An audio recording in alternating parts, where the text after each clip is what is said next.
La municipalité de Sainte-Martine ouvre sa piste de BMX à une centaine de jeunes amoureux de sensations fortes au cours de l'été. On s'intéresse au projet tout de suite en compagnie de deux des instigateurs. C'est Louis-Marie Lemay et M. André Charlebois. Bonjour, merci à vous deux d'être là. Bonjour, ça me fait plaisir. Donc, dans un premier temps, M. Charlebois, dites-nous un petit peu ce qui vous a poussé à mettre sur pied cette initiative-là, parce que c'est principalement destiné à des élèves de 3e et 6e année là, de la région. Oui, bien en fait, c'est simple. On parle d'habitude de vie. Hein? La génération de jeunes qui grandissent actuellement, leur espérance de vie s'annonce moins grande que la nôtre. Et les souliers de course, c'est probablement ce qu'il y a de plus démocratique. Puis après ça, bien, on tombe dans le vélo. Des vélos, on en trouve partout. Mais il y a beaucoup de jeunes actuellement qui ne savent pas pédaler pour toutes sortes de raisons. Le mode de vie a changé, les jeunes sont moins actifs. Donc, on s'est dit, on va essayer de faire redécouvrir le vélo pour que les jeunes l'utilisent puis qu'ils aient le goût d'en faire davantage. OK. Pour être plus en santé, évidemment. Puis une bonne façon, je pense qu'il y a eu la bonne idée d'inviter les écoles à venir participer vers la fin d'année comme ça. Donc, ça va inciter ces jeunes-là à revenir durant l'été pour connaître justement des installations qui étaient déjà à Sainte-Martine et qui n'étaient pas utilisées vraiment à sa pleine capacité. Donc, ce projet-là va donner la chance d'en profiter davantage. Parfait. Et pour les gens qui nous regardent à la maison, qui voudraient peut-être participer, est-ce que vous pouvez dire c'est quand? C'est qu'il y a 2 soirs, la semaine où on peut en faire? Bien, le projet estival a commencé le 13, puis il va se compléter le 9 août. Donc, maintenant, comme j'expliquais tantôt, on a changé 2-3 fois, on a essayé de plaire à tout le monde. Finalement, c'est les lundis et les mercredis soirs qui ont été retenus, de 18h30 à 20h30. Et sur place, il y aura un animateur responsable qui s'appelle... j'ai une bonne mémoire. L'animateur, Charles Cody. Charles Cody. Puis il va y avoir Jade Beaulieu avec lui, qui va être, elle, comme animatrice. Puis ils vont alterner leur présence pour encadrer les jeunes sur place pour ces soirées-là. Ouais. Ce qui est intéressant, c'est une activité gratuite et les vélos sont prêtés, justement. Également. OK. Ouais. Et est-ce que c'est sous forme de formation? Est-ce qu'on doit, je ne sais pas, est-ce que c'est destiné aux jeunes qui savent déjà comment faire du BMX ou est-ce qu'on leur montre les rudiments de ce sport-là? Parce qu'on s'entend que c'est un sport qui est quand même dangereux là, pour un jeune. Bien, c'est pas vraiment dangereux. C'est dangereux. Le plus grand danger, c'est de ne pas bouger. Okay. Hein? Un sport qui se fait pas mal, ça n'existe pas. Mais c'est pas vraiment dangereux, mais disons que c'est une animation contrôlée. C'est pas des cours de BMX comme tel. Ça, ça va être peut-être une prochaine étape. Mais pour le moment, c'est plus une animation contrôlée où on permet aux jeunes. Puis d'ailleurs, on le voit bien, l'année passée, c'est Louis-Marie qui l'animait. Puis il y a des jeunes de 2e année qui sont venus. Puis, oui. Donc, tout a bien été. Oui. Justement, vous aimeriez inclure là, des animations pour le futur là, de la maternelle et 1re et 2e année. Ça va prendre quelle forme avec eux? Est-ce que ça va être un petit peu plus différent? Bien, ça c'est un autre projet. Dans le fond, le rêve, là, ça serait que le vélo s'apprenne à l'école. OK.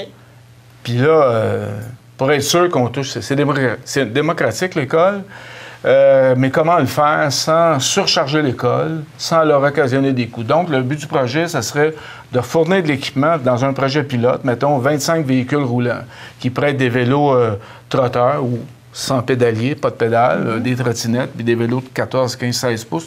C'est à déterminer. Puis qu'avec des casques, évidemment, on ne passe pas à côté de ça, puis que l'école ait accès à ça, puis qu'à l'intérieur de l'équipe école, on ait un fonctionnaire. Ça, c'est un projet à développer. C'est un projet à développer, mais je pense que ça sera la prochaine étape parce que l'objectif, c'est de commencer tôt. Puis quand tu commences tôt, le gros avantage, c'est que ça embarque la famille avec, ça embarque tout le reste, les frères, les sœurs, le grand-papa, grand-maman. On a juste à le voir une rentrée scolaire. Hein? Quand tu as maternelle 1-2, l'école est pleine. Quand tu es rendu en 5-6, il y a beaucoup moins de monde. Donc, l'impact sera plus grand, puis on pense qu'on peut changer les choses comme ça. Parce que, surtout dans le sud-ouest du Québec, où on est une région, disons, où on n'a qu'à voir les résultats au Jeux du Québec. C'est un peu pathétique, notre affaire, mais il manque de tout ça d'affaires. Il manque de personnel d'encadrement, il manque d'infrastructures. Mais en tout cas, le but de ce projet-là, c'est qu'il pourra s'adresser à tout le monde, mais c'est sûr qu'il y a un coût. C'est ça, le problème. En tout cas, on va travailler là-dessus pour au moins peut-être avoir 1 à 2 écoles pour un projet pilote au mois de septembre. Okay. Pour les jeunes qui nous regardent, qui voudraient participer, on fait juste se présenter à la piste de BMX les lundis, mercredis soirs. Comment on fait? Est-ce qu'on doit appeler avant, dire je vais être là? Ou... Non, c'est une activité qui est ouverte à tout le monde. Donc, on se présente à la piste, puis il y a des vélos qui sont prêtés, comme je disais tout à l'heure. Alors, c'est gratuit. Il y a bien des parents qui m'ont demandé justement durant les groupes écoles, est-ce qu'il y a un coût à payer? Non. Alors, aussi en profiter. Et en terminant, le projet est chapeauté par l'équipe Vélo Patriote 1838. Est-ce que vous pouvez nous présenter cet organisme-là, puis un peu c'est quoi sa mission? Bien, l'équipe Vélo Patriote 1838, c'est une OSBL dont la première mission, c'est d'organiser des événements cyclistes pour la Fédération québécoise des sports cyclistes. Okay. Donc, la course qui existe depuis longtemps, c'est le Grand Prix cycliste de Sainte-Martine, présenté par Desjardins, 12e édition. Okay. S'associe à ça maintenant le Critérium Optimiste de Beauharnois qui a 5 ans. Ça, depuis que j'ai mis ça, depuis que j'ai intégré l'organisation. Les 3 premières années, on organisait ça pour un autre organisme, un club cycliste. Puis depuis 2 ans, on a fait ça. Pourquoi ce nom-là? Je cherchais un nom original. Là, j'ai fait affaire avec mon ami Laurent Lazure de Sainte-Martine. Le Grand Prix cycliste de Sainte-Martine, il passe sur le Grand Marais, Laurent Touchette, puis le montant Antonio Goyette. Mais Antonio Goyette n'a pas de maison, mais les 2 autres, c'est là qu'il y avait les Patriotes de 1838. Ah, OK. Puis 1838, mais ça, c'est le maire de Beauharnois qui a demandé de l'ajouter. Il dit, il n'y a personne qui sait qu'il y a eu des Patriotes. Okay. Pour le volet scolaire, bien évidemment, moi, je viens de ce territoire-là d'enseignement, puis ça finit à l'école secondaire Patriote. Ça, c'est le territoire qu'on veut desservir. Exemple, notre projet scolaire, à tout ce territoire-là, tant que je vais être là, ça ne coûtera rien. C'est gratuit. On invite les écoles, parce que comme je disais tantôt, les écoles manquent de bras, puis manquent de sous. Fait que donc, nous, c'est pour ça qu'on l'offre gratuitement. Puis, mais aussi, il y a un volet civil qu'on veut mettre. C'est pour ça que le projet estival s'adresse, parce que les Patriotes, c'était Beauharnois, Sainte-Martine et Châteauguay. Donc, ça fait un grand triangle. Si on veut repartir éventuellement, c'est un des objectifs, le club BMX de Sainte-Martine, mais à Sainte-Martine, la clientèle n'est pas assez nombreuse pour faire ça. Ça prend un territoire plus grand. C'est pour ça que l'année prochaine, on va... Mais cette année, on avait une école de Mercier qui était dans le projet. Il y avait d'autres écoles le planifier, mais la recherche de l'entraîneur, c'était très difficile. Ça a pris quasiment 2 mois avant de trouver un entraîneur.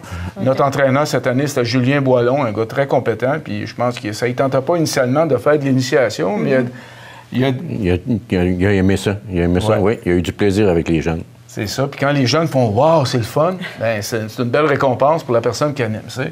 Donc, équipe Vélo Patriote 1838, notre première mission, c'est des courses de la Fédération québécoise des sports cyclistes. Mais nous, on s'est dit...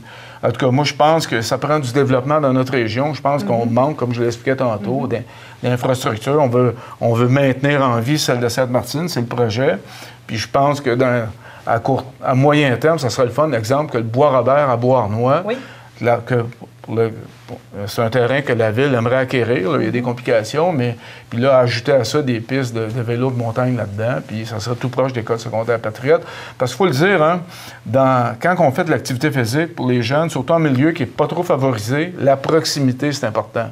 Par exemple, le Bois-Robert, si tu dis je vais t'amener au Bois-Robert, puis si tu dis je vais t'amener au Mont-Rigaud, on parle de 2 affaires.